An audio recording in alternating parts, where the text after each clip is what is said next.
હા, બીજી એક ખાસ વાત કહું, બહુ સરસ યાદ આવ્યું. તમારા આ આંદોલનના ટેકામાં બજરંગ દળે કોઈ રેલી કરી તમારા સમર્થનમાં?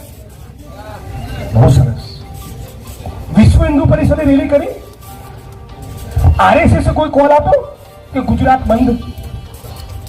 કિસાન સંઘે કીધું કે હાઈવે પર ચક્કા જામ? કીધું? કેમ નથી કહેતા? पहला तो कहता था जो हिंदू हित की बात करेगा वही देश पे राज करेगा. તમારામાંથી જેટલા હિન્દુ હાથ ઊંચો કરજો, હાથ ઊંચો કરો. અરે બધા જ સાથ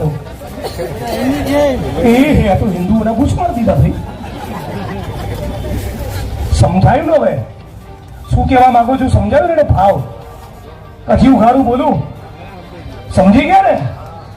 એટલે આ લોકોના ચાળે ચડશો નહીં. हिंदू, मुस्लिम, सिख, ईसाई, भारत माँ के 4 सिपाही. આ ચારે સિપાહીઓ ભેગા મળીને લડ્યા અંગ્રેજોની સામે. છાતી પર ઘોડીને પીઠ પર દંડા ખાધા. વંદે માતરમ બોલતા બોલતા હિન્દુઓએ, મુસ્લિમોએ, શીખોએ, પારસીઓએ, બુદ્ધિસ્ટોએ, જૈનોએ ત્યારે દેશ આઝાદ થયો છે. કોઈ એક જાતિ કે ધર્મના કારણે નહીં.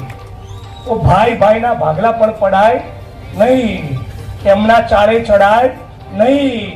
મુકેશ અંબાણીનો હાડું ભાઈ કે ગૌતમ અદાણીનો બનેવી એ તોફાનોમાં જેલમાં જાય છે. હા, ઉદ્યોગપતિ, કોર્પોરેટ કંપનીના માલિક, ધારાસભ્યો, સંસદ સભ્યો, મંત્રી, આઈએસ આઈપીએસ અધિકારીઓ એ કોઈ દાડો તલવારોનો ત્રિશુલ હાથમાં લે છે? ના. લડવાનું તમારા ને મારા દીકરાઓએ ને ભાઈઓએ, અને એમના દીકરાઓને મોકલવાના ઓક્સફર્ડમાં, કેમ્બ્રિજમાં. સાચું ખોટું? સારું જોયું કે એમના છોકરા એટલું ભણે છે, બાકી દેશમાં ઘણા ચોપડી બનાવી છે.